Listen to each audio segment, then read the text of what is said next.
Alors pour moi, une évaluation experte, c'est l'évaluation d'une interface ou d'un système à travers des critères ergonomiques ou à travers bien sûr la propre expertise de l'UX designer ou de l'ergonome qui va du coup se baser sur son expérience, sur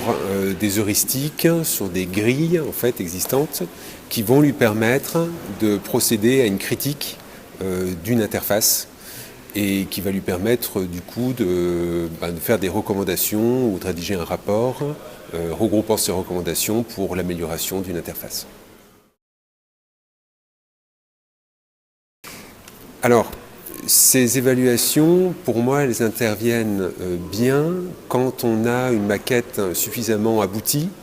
mais qui ne l'est pas encore pour faire des tests utilisateurs, donc qui ne permet pas d'être forcément confronté et comprise par des utilisateurs finaux. Et dans ce cas-là, moi je trouve que ce genre d'évaluation experte, elle permet de dégrossir en fait les problèmes que pourraient rencontrer les utilisateurs finaux au moment de tests utilisateurs. Donc c'est un moyen, avec l'équipe projet, l'équipe de conception, de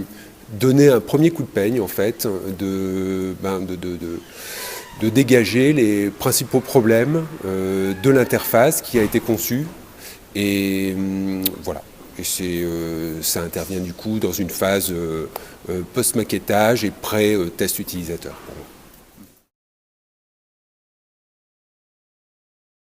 Alors personnellement, j'utilise pas mal l'évaluation experte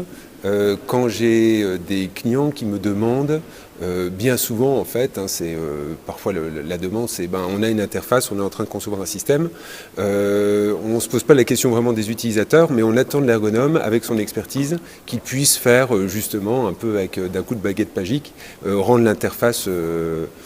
parfaite, facilement utilisable, expérientielle, etc. Et pour rassurer quelque part le client, je trouve que c'est une méthode qui permet de rentrer dans le projet, de dire ok, je fais une expertise, voilà les recommandations que je peux vous faire, et d'amener à sensibiliser le client à ensuite bien sûr rencontrer les utilisateurs. Donc c'est une sorte de pied dans la porte, je trouve aussi, cette méthode, que j'utilise du coup souvent pour ça.